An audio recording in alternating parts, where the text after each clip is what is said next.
Deuxième partie de cette émission, nous sommes là pour parler cette fois-ci des bavures policières et militaires, et des assassinats, des meurtres un peu partout, surtout à Lomé, que nous connaissons aujourd'hui. Et nous restons toujours avec M.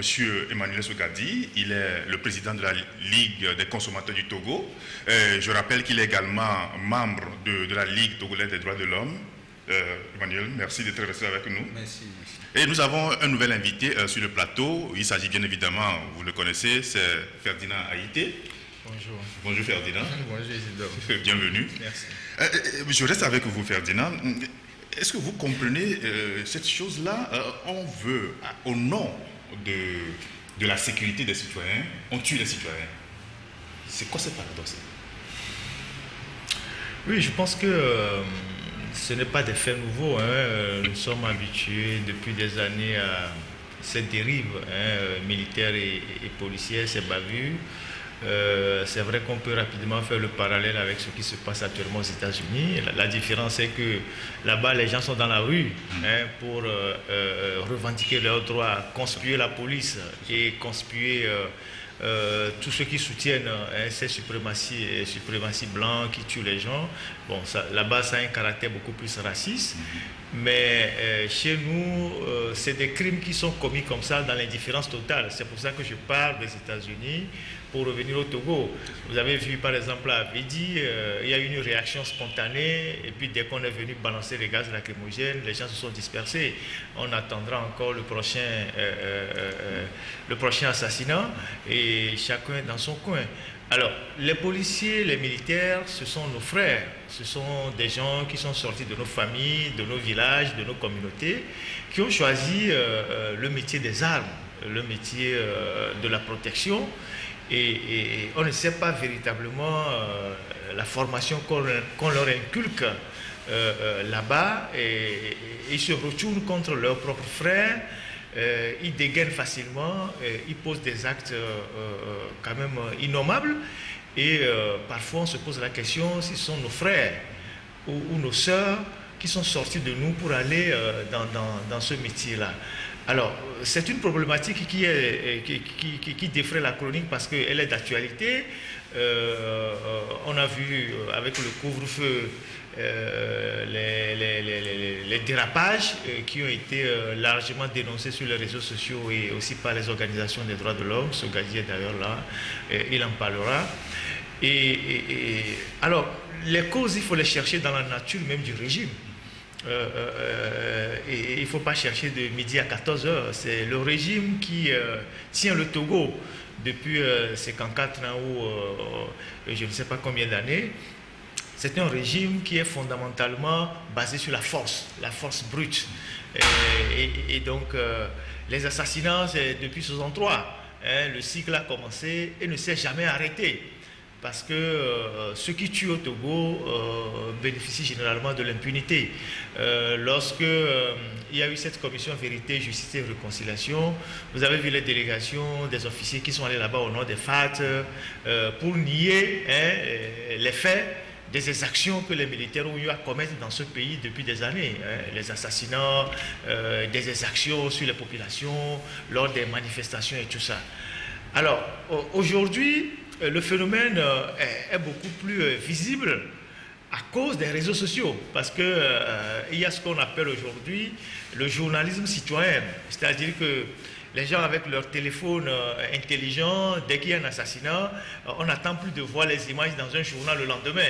Tout de suite, ceux qui sont témoins de l'événement prennent des photos et c'est ça qui choque aujourd'hui l'opinion. Vous avez vu, par exemple, aux États-Unis, comment est-ce que, en filmant cet assassinat de ce noir, la jeune dame qui a filmé ces policiers a choqué toute l'Amérique et aujourd'hui, l'Amérique est en état d'ébullition, dans tout le pays en état d'ébullition. Alors, c'est le même phénomène chez nous, c'est la force des réseaux sociaux aujourd'hui et c'est ça qui fait que de plus en plus les citoyens prennent conscience et se disent mais si on tue les gens comme ça peut arriver à tout le monde parce qu'avant Quand tu es dans le quartier de Baie, on disait oui, les gens de Baie là, c'est des durs, c'est des opposants, c'est des bandits, ils sont contre le régime.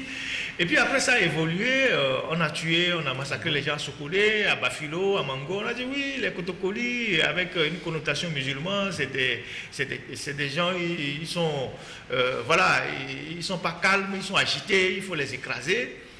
Et de plus en plus, le phénomène est diffus et se répand un peu partout et tout le monde commence par prendre peur. Parce qu'aujourd'hui, quand vous sortez dans la rue, vous rencontrez un policier et que vous êtes dans une situation de discussion avec un policier ou un militaire, vous ne savez pas s'il va sortir son arme pour tirer sur vous. Et donc c'est une préoccupation, mais ces faits continuent parce que les gens bénéficient de l'impunité. Donc voilà. Oui, Emmanuel, vous avez écouté tout à l'heure Ferdinand décrire ces bavures militaires. En tant que militant de droits de l'homme, membre de la LTDH, comment est-ce que vous percevez ces faits? C'est très compliqué parce que chaque fois où nous attendons, bien nous recevons des alertes liées aux bavures policières, vous êtes obligé d'aller sur le terrain.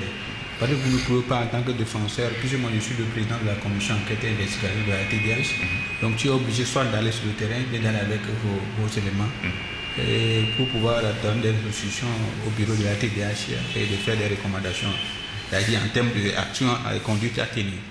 Et depuis le 11 avril, où le jeune de Abedi Gueli, qui revenait de Zanguera et qui devait aller au service après dans la zone franche, il a été froidement tué par les éléments du couvre-feu. Je vous avoue que nous ne comprenons pas la situation. Parce qu'aujourd'hui, les gens nous disent, après ça, le ministre, il y a qu'à aller sur les antennes de la DVT en disant que le gars serait mort de l'épilepsie. Alors que la famille a déclaré avoir constaté des blessures sur les testicules de la personne. Et nous quittons Gueli, nous venons à Kouchouati. Je crois que c'est le 21 avril, c'est-à-dire dans la nuit du 21 au 22 matin, où à 22h, le gars disait à sa femme que je vais aller faire des besoins naturels, et à côté, à peine 100 mètres de la maison. Et jusqu'à 2h du matin, on n'a plus de nouvelles de son mari. Elle commence à avoir des paniques, elle appelle ses beaux-frères. Et bien, donc, comme le couvre-feu et les bâtiments sont pleins, elle ne pouvait pas sortir. 5h du matin, la dame sort avec ses beaux, il constate que devant la place publique de la collectivité, son mari est décédé. Et tout le monde a vu les traces des bottes, des hommes en tenue. Et il y a un témoin qui a dit que j'ai entendu une voiture qui a fait des bruits quelques minutes après, et le gars a commencé par crier, qu'est-ce que je vous ai fait, vous allez me tuer, laissez-moi. Et après ils sont partis. Donc lui et l'autre, elle a peur. Elle ne pouvait pas sortir la nuit aussi pour savoir. C'est le matin très tôt qu'on a constaté que c'est Kouchouati Dodi Kofi qui a été tué. Et jusqu'à présent, puisqu'on est dans une collectivité, ils sont allés enterrer leur famille. Mais au-delà de ça, ils ont porté plainte. Mais je vous dis que jusqu'à l'heure actuelle, on n'a pas dit à qui le dossier a été affecté. Et justement, on sait que c'est vous, à la LTDH, qui avez accompagné la famille jusqu'à déposer une plainte au tribunal. Comment est-ce que ça s'est passé? Est-ce que ça a été facile? Ça n'a pas été du tout facile. Ça n'a pas été du tout facile. J'étais toujours avec mon collègue Adasibito Kawatioli. Nous rendons régulièrement et nous les appelons régulièrement pour leur donner des instructions. Si vous ne faites pas ceci, l'autorité viendra vous dire ça. Et vous allez penser qu'elle est en train de dire la vérité. Dans tous les pays, l'autorité ne peut jamais vous dire la vérité. Elle va chercher à camoufler ces éléments pour dire que les éléments n'ont rien fait. Et donc, mais ce qu'on a constaté, que la famille Kouchouati nous a compris. Elle nous a dit, je suis d'accord, rédigez la plainte, aidez-moi à rédiger la plainte, on les a aidés à rédiger la plainte. Et ils ont signé qu'on l'appelle le porte-parole de la collectivité, l'administrateur de la collectivité a signé, et on est allé avec eux, il a déposé la plainte au greffe. Mais après on a dit, sous 8 heures, revenez voir à qui le dossier a été affecté. Ils sont allés, on leur a dit que nous n'avons pas encore affecté votre dossier, revenez après. Et jusqu'à aujourd'hui, aujourd'hui on est dans le mois de juin, le 1er juin. Donc la date du 22 où le gars était mort, dans la première semaine déjà, on a déjà déposé la plainte. Donc jusqu'à le mois de mai, on n'a pas affecté le dossier et on est déjà à quelque part du mois on est déjà à un pas du mois de juin, mais on essaie à qui le dossier a été affecté. Bon, nous pensons que le procureur va veiller, puisque la famille a demandé l'autopsie, bien que le corps ait été inhumé, parce qu'on peut le faire. On peut le faire. Donc, il veut savoir de quelle mort est mort notre enfant, notre fils, notre mari. Et donc, la justice doit donner suite à ça. Si la justice ne donne pas suite à ces pareilles plaintes, et lorsque quelqu'un se pointe pour dire que on est allé à une élection, quelqu'un a dit qu'il n'a pas gagné, quelqu'un dit que c'est moi qui ai gagné, et il saute sur les gens pour ça, mais les gens continuent toujours de dire que la justice elle est manipulée. Okay? Il en est de même pour le dossier de Mohamed, le dernier qui a été tué. Bon, le dernier à la date d'aujourd'hui qui a été tué froidement parce que il faut dire qu'il a été vraiment tué. Nous avons écouté le témoin principal qui nous dit, c'est moi qui étais en train de laver le moto. Le matin, Mohamed ne voulait pas aller au service. Je suis allé, Mohamed dit, ok, comme je ne veux pas aller, va. S'il y a des gens qui viennent, il faut faire le travail. Et le gars a constaté qu'il y a 2 véhicules qui sont venus qui disent que si Mohamed n'est pas là, il ne va pas laisser le véhicule pour qu'il puisse faire le travail. Il dit ok, la 3e personne qui est arrivée, si c'est comme ça, prends-moi, allons-y vers Mohamed pour qu'il vienne te laver la voiture. Ces deux-là, ils sont venus le prendre à la maison avec le témoin principal. Et en retournant vers le service, ils sont allés dire ok, allons-y acheter à manger. Ils ont acheté du riz, ils ont acheté du con, et lorsqu'ils allaient, ils ont fait un corner. C'est de là où les 2 militaires ont dit qu'ils ont fait un corner hasardeux. C'est tout le problème. Et ils étaient de l'autre côté, et ils ont pris leur moto, ils ont commencé par le poursuivre. Et il est arrivé au niveau du carrefour Sans City, l'autre s'est mis devant le véhicule, l'autre s'est mis du côté du chauffeur.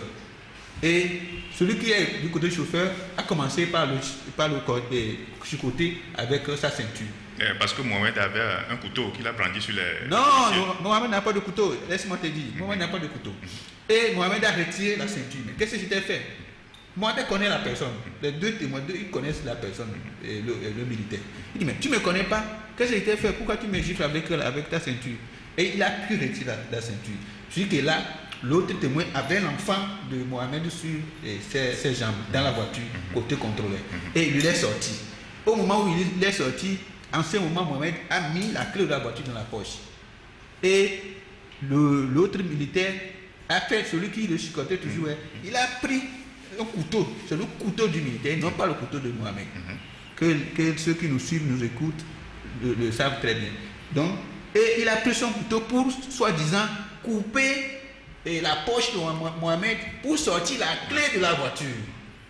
Mais comment tu peux comprendre que quelqu'un prend un couteau pour dire qu'il va couper? Ce n'est pas une poche qui qu'on appelle, qui est en l'air, une poche d'un pantalon. Donc, c'est une chance peut-être, la chance pour bien le malheur pour Mohamed, c'est d'avoir réussi à prendre le couteau. Donc, en prenant le couteau, Mohamed a dit, tu vois, tu as commencé par me taper, je n'ai rien fait. J'ai pris la ceinture. Tu as fait sortir un couteau, j'ai pris le couteau. Qu'est-ce qui était fait? Tu vois, non? Et en le disant ici, l'autre militaire qui a tiré, il était en faction au niveau du carrefour, avec le soi-disant 5000 hommes de Covid, là, alors qu'on n'en a pas besoin. Et c'est lui qui est arrivé sur les lieux, et personne ne lui a dit que de tirer. Le témoin principal. Et en même temps, il a tiré. Mohamed est tombé. Certains témoins nous disent que l'autre militaire qui avait le couteau sur lui demandait est-ce qu'il était dit de tirer. Et celui qui a tiré dit, c'est pas toi qui as dit feu. Vous voyez. Ah bon. Tu vois. Donc, c'est quoi cette histoire? C'est ça.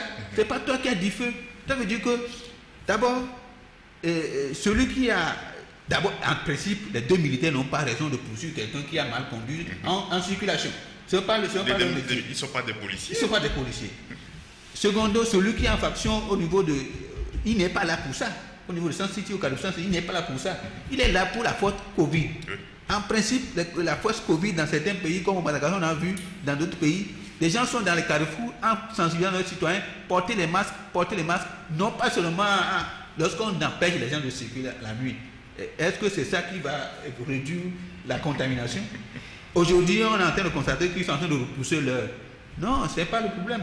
Il faut annuler ce qu'ils appellent le couvre-feu. Merci.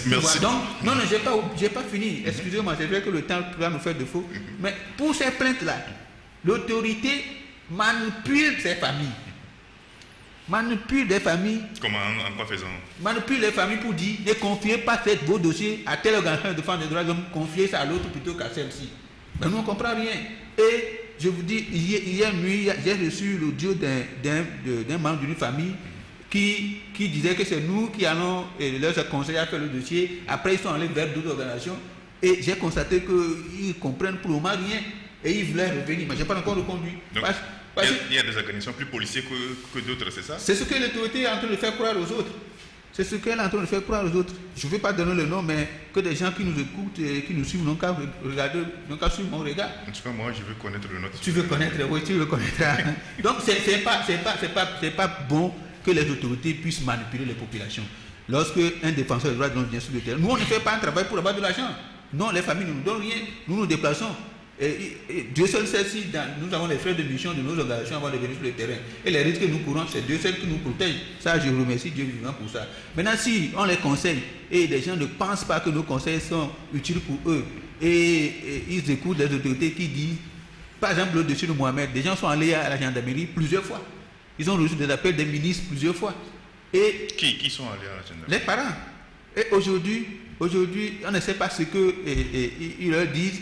Mais on est en train de comprendre, d'écouter avec selon le retour de certains membres de la famille que on veut vous aider à assurer le lendemain de la famille, on va vous donner tel nombre de millions. Pour que... On leur a fait bien savoir. L'autorité va vous dire, je vais vous donner 2 millions. Les 2 millions ne vont pas assurer l'éducation de la fille aînée et du garçon Benjamin de Mohamed. Et la veuve aussi, il faut assurer la veuve. Et l'autorité, elle va dire ça verbalement. Mais avant que ça ne soit concrétisé et soit faisable, il faut qu'on aille à la justice. C'est le juge qui doit se prononcer pour dire, compte tenu des situations, après les rapports d'autopsie qui prouvent que la personne a été vraiment tuée par balle et dont les auteurs sont au pénal, telle sanction et au dédommagement, telle sanction. C'est en ce moment que la famille doit savoir que c'est la justice qui a été rendue. Mais si elles attendent que ce soit une autorité, fut-il un ancien ministre de la République ou un général ou un directeur d'une quelconque gendarmerie, je ne crois pas qu'elle peut le faire. La justice, c'est vrai, il faut qu'on la mette mettre la justice à défi pour que s'il y a des pareils de choses, on va voir comment elles vont rendre le cas de jugement et elle va rendre. Donc nous conseillons ceux qui nous écoutent, il faut qu'ils aillent vers ces familles-là pour leur dire, si les organisations de défense des droits de l'homme viennent vers vous, c'est pour vous aider. Et si vous voulez écouter les autorités qui ont leur organisation des droits de l'homme, je suis obligé de le dire, ça ne va pas vous aider. Parce que les droits de l'homme, là, ce n'est pas affaire comment on l'appelle, une autorité, mais conseil d'aller vers ceci. Non. Et écoutez aussi bien, la CNDH aussi joue un jeu trouble. La CNDH n'a pas de leçon à donner aux organisations des droits de l'homme. Non. Nous, on fait notre travail, on fait nos enquêtes, on a nos rapports. Donc, qu'elle aussi fasse, que la CNDH fasse son travail et rende public ses rapports. On n'est pas là seulement, vous rappelez le dossier de faux braqueurs au niveau de... Qu'est-ce que la CNDH nous a dit sur ce dossier aujourd'hui? Donc, il ne faut pas qu'on manipule les gens pour dire que, en signant des communiqués, pour faire croire aux gens que la CNDH est en train de faire un travail, ça on est en train de nous tromper. Merci beaucoup, Emmanuel, pour votre récit tout à l'heure. Le président, vous l'avez écouté, et ce que moi j'ai noté, il y a une guéguerre entre les organisations de défense des droits de l'homme qui veut s'arracher les dossiers ou bien qui veut s'attribuer ces dossiers-là. Qu'est-ce que vous voyez là? Qu'est-ce que vous comprenez cette situation? Non, moi je pense que cet aspect m'importe peu. Je voudrais revenir sur d'autres aspects plus importants. Peut-être que j'aborderai la question vers la fin. C'est au Togo, ici, que moi j'ai constaté que lorsque vous êtes en circulation, vous êtes un usager, que vous avez une voiture, que vous avez une moto, et qu'un agent des forces de l'ordre censé réguler la circulation vous arrête et que vous êtes à moto, le premier réflexe de l'agent, c'est de prendre la clé de votre moto. Ce n'est autorisé nulle part. Ce n'est pas dans le code de la route. L'agent, si vous êtes en infraction, il vous dit de garer votre moto et il vous pose les questions liées à l'infraction que vous voulez de commettre. Et s'il faut envoyer la moto à la fourrière, il embarque la moto. Mais l'agent qui est à un feu rouge ou qui est en train de contrôler la circulation ne saute pas sur la moto de quelqu'un dont il n'est pas le propriétaire pour arracher la clé et met la clé dans sa poche. Et ça se passe tous les jours dans la circulation sans que personne ne dise rien. C'est anormal. Il faut qu'à un moment donné, les Togolais réagissent. La moto, c'est pour le propriétaire de la moto. Ce n'est pas pour un policier ou un gendarme. Si le propriétaire de la moto est en infraction, on immobilise la moto, il attend, mais s'il fait un délit de fuite, l'agent prend le numéro de la moto, ou il poursuit la moto et après, il arrête le gars et puis bon, on lui inflige la sanction qu'il doit mériter. Ça c'est un. De deux, je rebondis sur la question par rapport à l'affaire du couteau qu'on a utilisé pour déchirer la poche du monsieur. Vous voyez la réflexion du militaire? Une voiture qui ne lui appartient pas, ce n'est pas lui la voiture. Il sort un couteau pour déchirer la poche d'un chauffeur pour lui prendre la clé. Mais ce n'est jamais vu nulle part. Vous savez très bien que dans le code de la route, quand vous immobilisez une voiture, si vous êtes policier ou gendarme, vous êtes affecté pour le contrôle de la circulation, le chauffeur même ne sort pas de la voiture. C'est vous qui venez vers le chauffeur, vous demandez les pièces.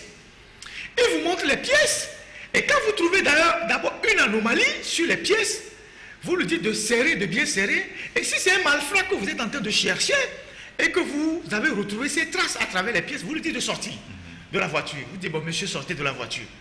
Vous voyez. Mais au Togo, qu'est-ce qu'on voit avec les taxis?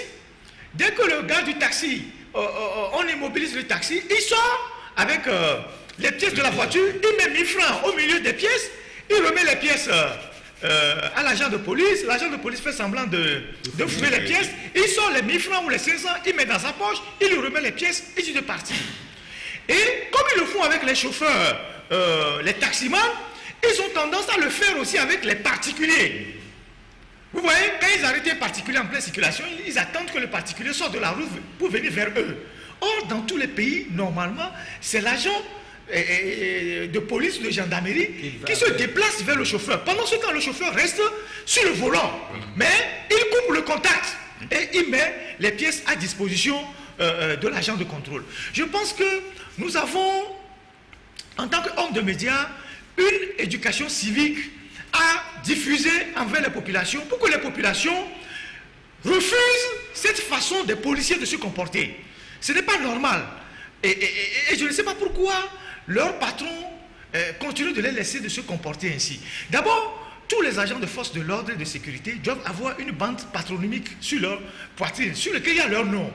Comme ça, quand il vous arrête en circulation et qu'il y a un problème, il prend vos pièces. Je crois qu'ils ont ça. Mais... Vous notez son nom, vous notez le numéro de matricule, et c'est avec ça, si d'aventure la pièce disparaît, que vous revendiquez avec votre document. Avec le numéro. Vous voyez. Donc il faut des choses comme ça dans un pays. Alors, et sur la question de l'impunité, parce que tout ce que Sogazi vient de dire, c'est la question de l'impunité. Ça remonte depuis l'histoire des Anselme et Djouti. Lorsque ces enfants ont été assassinés à Dapaon, qu'est-ce qui s'est passé? Vous avez vu tout le long processus qui a conduit à l'inhumation de ces enfants-là. On a fait des pressions sur la famille. Les autorités venant de cette localité, les soi-disant cadres, sont allés plusieurs fois dans la localité pour convaincre les familles de prendre de l'argent et enterrer leur fils et que l'affaire soit close. Pendant ce temps, on nous a dit que l'agent qui a tué les enfants a été arrêté. Personne n'a vu où est-ce qu'il a été arrêté. Est-ce qu'il a été présenté à un juge? Personne n'a vu. Et donc, il y a eu tout un processus. Et finalement, les familles étaient fatiguées de garder les corps à la morgue. Je crois plus d'un an, je ne sais pas quoi.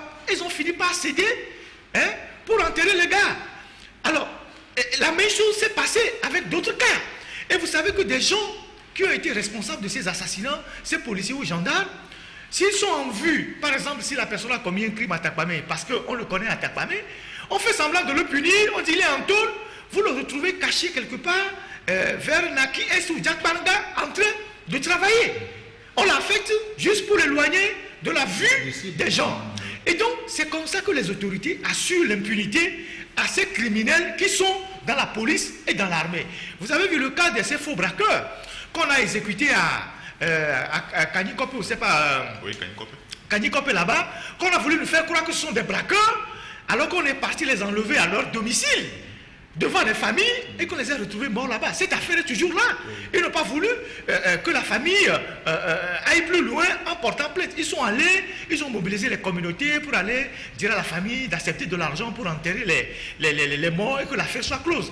L'affaire de l'enfant qu'on a tué à Toblekope et à Goué, avec le fusil à lunettes. Voilà, ce garçon est toujours à la morgue. Beaucoup de gens ne le savent pas. Ce garçon est toujours à la morgue à Tchévier. Parce qu'on a fait des pressions sur les parents. On leur a proposé de l'argent pour enterrer ce garçon. Les parents ont refusé. L'enfant est toujours à la morgue. Et donc c'est le même phénomène qui est en train de se passer avec les histoires de Mohamed. Parce que qu'est-ce qu'il faut d'abord? Il mobilise la communauté d'où l'enfant est originaire. Donc, par exemple, pour Mohamed, il vient de Kanté. Les gens de Kanté ont déjà fait des réunions à Lomé. Les cadres, bon, ceux qu'eux-mêmes ils appellent les cadres, ils sont allés voir la famille. Ils ont commencé par dire à la famille, oui, il ne faut pas céder aux histoires des gens qui vont venir vous voir, les droits de l'homme, les opposants, ça c'est les opposants, il ne faut pas les laisser venir prendre les dossiers de votre enfant. Nous allons gérer ça. On va trouver de l'argent pour la famille. On va enterrer votre enfant et puis c'est fini. Donc, c'est une stratégie que l'autorité développe pour assurer l'impunité à ces agents qui sont des assassins et en soudoyant les familles afin que les familles n'acceptent pas à porter le dossier au tribunal. Maintenant, la question du tribunal. Puisque nous sommes en train de débattre, il faudra qu'un jour, parce que quand un pays est totalement à la dérive sur le plan de violation des droits de l'homme et tout ce que vous savez, seule la justice reste le dernier rempart. Seule la justice est habilitée à rétablir les citoyens dans leurs droits, quel que soit le domaine. Aujourd'hui, on n'a pratiquement plus de justice. Il y a des dossiers que eux-mêmes ils appellent dossiers sensibles, qui sont introduits à la justice, que des juges refusent d'instruire. Ces juges-là, il faut qu'on ait leur nom. Il faut qu'on ait leur nom pour que demain, lorsque le Togo sera vraiment un pays normal, qu'on leur pose des questions pour comprendre pourquoi en tant que juge, qui a prêté serment pour rendre justice au nom de la République togolaise et au nom des Togolais, à un moment donné de l'exercice de ses fonctions, il a refusé d'enrôler un dossier pour rendre justice à une famille ou à quelqu'un qui a perdu un enfant. Il faut qu'on ait les noms de ces juges, de ces greffiers, tout ça. Nous devons avoir les noms de ces gens, de quel cabinet il s'agit, de quel juge il s'agit. Il faut qu'on mette leur nom dans la presse pour que demain, on puisse leur demander des comptes. Parce qu'ils ont été formés, ils sont juges, ils ont prêté serment pour rendre justice à la nation. Ce n'est pas pour être au service des autorités et couvrir les criminels. Vous avez aujourd'hui tous ces dossiers qui sont à la justice, qui n'ont jamais été instruits. Nous-mêmes ici, vous savez qu'on a eu des problèmes avec un de nos rédacteurs. Il fut un moment à l'alternative, on a porté plainte. Ils ont refusé d'instruire la plainte. Les juges ont refusé de recevoir la plainte. Parce que ça concerne un agent, un gendarme. Vous voyez, donc, il faudrait qu'à un moment donné, y compris nous les journalistes, y compris les organisations des droits de l'homme, on puisse dénoncer tous ces juges-là qui se rendent complices de ces criminels qui refusent de faire leur travail. Et quand on va exposer ces juges, ils comprendront. Moi, j'ai dit à des gens dans l'opposition, je leur dis, mais ça fait des années que des juges président les CELI et se permettent de voler des élections. Et à chaque 5 ans, les mêmes juges, on les affecte dans certaines localités pour voler les élections. Et ces juges-là, vous ne les exposez jamais. À un moment donné, il faut exposer ces juges sur la place publique pour que tout le monde sache que voilà les juges qui sont en train de cautionner la fraude électorale au Togo à travers les CELI contre de l'argent. C'est notre devoir de le faire. Et donc, voilà comment est-ce que moi, je décris le phénomène de l'impunité qui règne dans notre pays. Maintenant, les organisations des droits de l'homme, vous savez que le pouvoir a fabriqué depuis un certain temps ses propres organisations des droits de l'homme, des gens qui sont presque dans l'institutionnel, qui reçoivent des financements, qui reçoivent de l'argent, pour faire semblant de défendre les droits de l'homme, alors qu'ils sont la caution véritable du régime.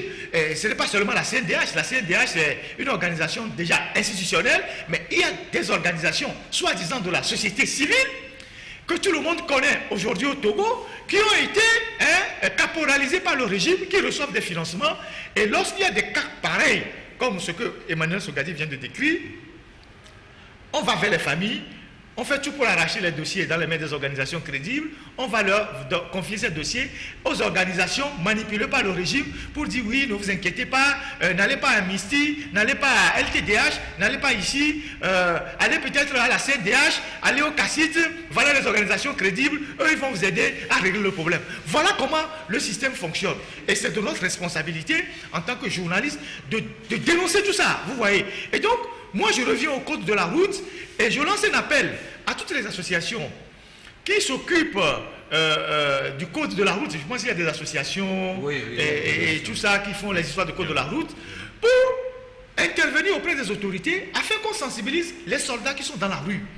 Il n'est pas du devoir d'un agent qui s'occupe de la circulation routière d'aller arracher la clé de la moto de quelqu'un.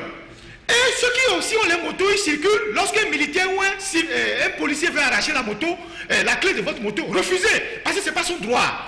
Si vous êtes en infraction, il vous dit d'immobiliser la moto, il prend vos pièces ou il prend les pièces de la moto et il peut vous dire, bon, je vous fais une contravention parce que vous avez grillé le feu rouge, venez chercher votre moto à la brigade routière. Il emporte la moto, mais il n'a aucun droit d'arracher la clé de votre moto. Si chaque citoyen qui nous écoute peut appliquer cette règle-là, je pense que ces agents de police et de gendarmerie vont se calmer un peu. Ça, c'est ce qui se passe dans un pays anormal où tout le monde se laisse piétiner.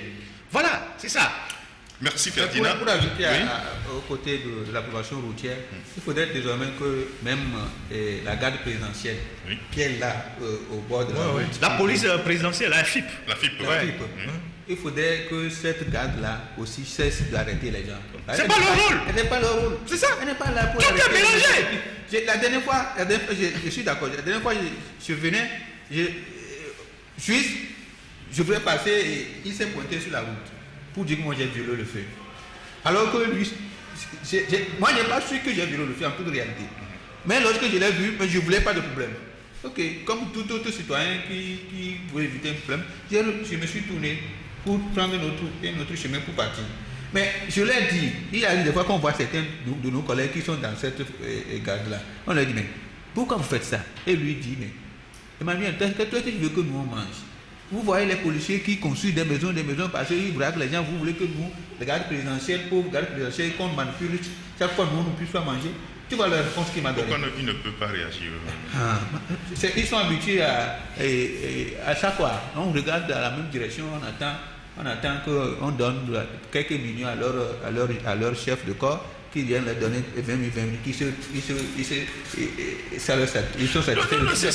Donc il faut qu'on mette fin à ça. C'est la grande corruption. Vous voyez, ces militaires qui ont intercepté Mohamed, qu'est-ce qu'ils cherchaient?